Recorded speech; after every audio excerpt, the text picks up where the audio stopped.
In a previous video, we looked at the players that I'm the most hyped for in FIFA 22. The players that I did show weren't exactly cheap. It included icons, hero cards, and boosted rare gold cards. At some point in FIFA 22, when I do have enough coins to do so, I will be using those cards in my ultimate team. But today we are looking at much cheaper players that I want to use, but they should be a lot easier to buy. We're looking at cheap, low rated players that have the potential to be overpowered. Before I do get into the video, if you enjoy the content here and want to see a bit more from me, then make sure you hit that subscribe button and that notification bell. This is the last video that I'll be uploading until FIFA 22 is released. So the next video that you'll be seeing on this channel will be a tips or tutorial based on FIFA 22. It's a very exciting time, so if you do want to stay up to date with everything, then make sure you are following the channel.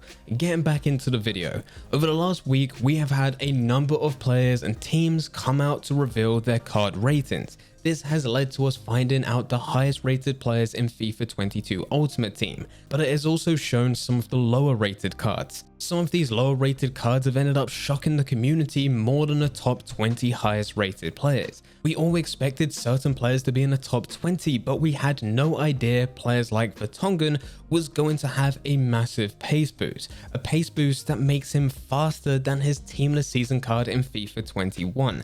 And all of this is packed into an 81 rated player. But here's the thing, Vertonghen isn't the only player like this. There's a lot of them to go through. If there's a player you think is going to be overpowered and is not mentioned in this list, then please leave them in the comment section down below. The first player to talk about, and also the player that I think was one of the first to be revealed, is Jude Bellingham. Bellingham has had a huge upgrade in FIFA 22 from his card of what he had in FIFA 21. In FIFA 21, he was a 69 rated silver. But in FIFA 22 Ultimate Team, he's been boosted by 10 ratings to be a 79 rated rare gold card.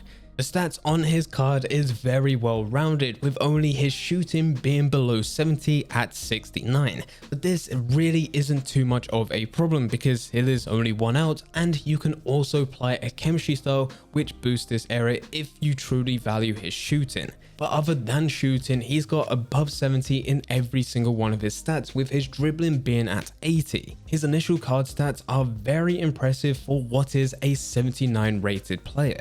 What makes him even better is that he is English, so he can link up to the Premier League where you can get other very well-rounded players around him, and he does play in the Bundesliga, so you can also include him as part of Bundesliga teams.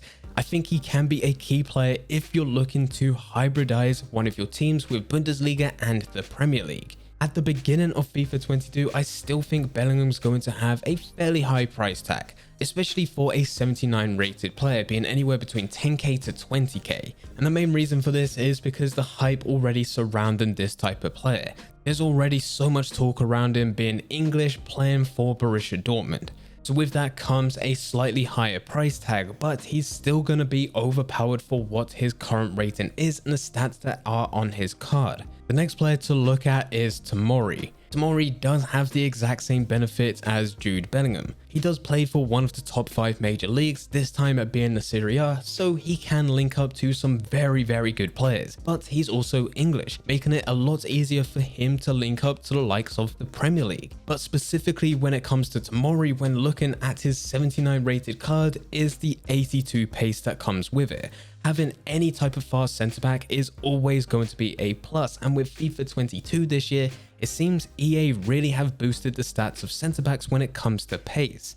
Players have always looked for pace when it comes into defense, but it's normally been the case of where we've had to look at the fullbacks being the fastest players. Last year in FIFA 21, the OP meta was to use fullbacks as your centre backs. So this year, it seems like EA are trying to counteract that by just making centre backs a lot faster within this position. So the key stat for Tomori is that 82 pace, but alongside with it, you still get 80 defending and 79 physical. So it's not just a case of you being able to catch up with fast strikers, but you should also be able to bully them off the ball. The last thing about Tomori is that he is above 6 foot, which makes him even better to be able to use within Ultimate Team. It means that he's not just going to be fast covering the ground, but he's also going to be an aerial threat.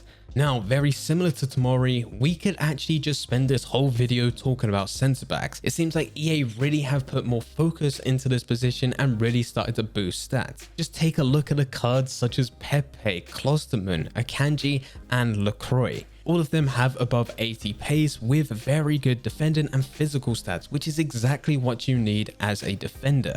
With the likes of LaCroix, we're probably seeing this as the most used centre back at the beginning of the game because he does have 88 pace. It's not going to be too difficult to slap on a chemistry style there and have that above 90. These are just a few examples of centre backs. There's a lot more out there and all of them should be a lot more usable compared to what they have been in previous years. Moving away from that centre back position, we now look at a striker, and this is a bit of a throwback to some of the previous FIFAs where this player was also overpowered. This is Luis Muriel. Some of you that have been playing FIFA Ultimate Team for a long time, you might remember this partnership where you have Muriel and Ibarbo. Ibarbo hasn't been in FIFA for the last couple of years, and when he was last in FIFA, he was actually a silver card, whereas Muriel has been able to hold his rating. Muriel is going to be an 82 rated striker playing for Atalanta. With his rating, it is one of those where it's borderline overpowered. I always feel like once you get to an 83 rated player and beyond, they deserve to be good within game.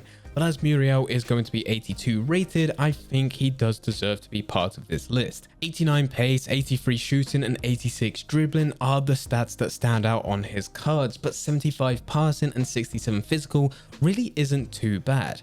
This is going to be another one of those cards that players use very early on within their starter teams, and I do think because he is part of the Serie A, he's going to be relatively cheap compared to some of the other players that we've mentioned in this list, even though he is slightly higher in rating compared to the other players. Moving on to another striker, this time we're looking at Donyell Malen. Donyell Malen is an 80 rated striker playing for Borussia Dortmund.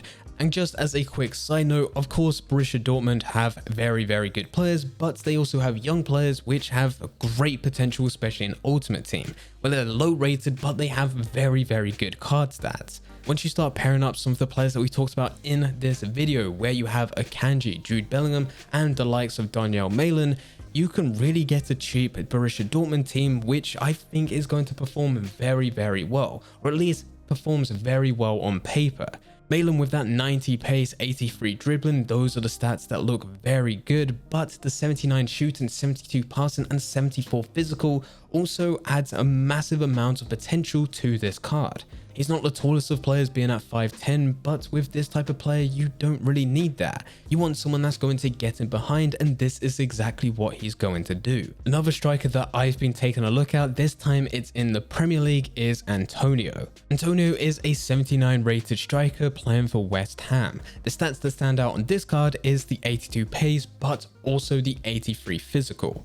A lot of the other players that we've been looking at in this list have extremely high pace. Antonio's slightly slower, not slow, still very good pace, but it's not as fast as the other players that we talked about. The big selling point for Antonio is that 83 physical. That 83 physical hopefully will lead to this type of player being very similar and a cheaper version of the likes of Lukaku. Lukaku not being the fastest of players, but definitely having that high physicality. And hopefully Antonio is going to be a cheaper version of that type of card. He's still going to be a few thousand coins right at the beginning of FIFA 22 because he does play in the Premier League. One thing to also point out is that his nationality is changing for Ultimate Team. In previous FIFAs, he's been an English striker, but in FIFA 22, he will be Jamaican. Another player that I think is going to be very similar to Antonio and another cheaper version of the likes of Lukaku is when we move over to the Bundesliga, we have Mbolo. Mbolo seems to be a great card to use at the beginning of the game every single year.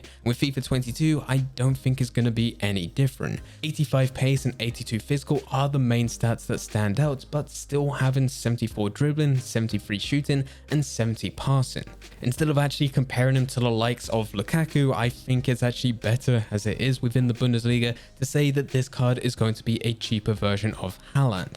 Haaland being 88 rated and a card that I definitely want to use in Ultimate Team, but it's going to take some coins to get there. Whereas Mbolo should hopefully be around 10,000 coins, a much cheaper option that you can buy into for 77 rated, and it should do just as well. But anyway guys, these are just some of the potentially cheap and overpowered players that I've been looking at for FIFA 22 Ultimate Team.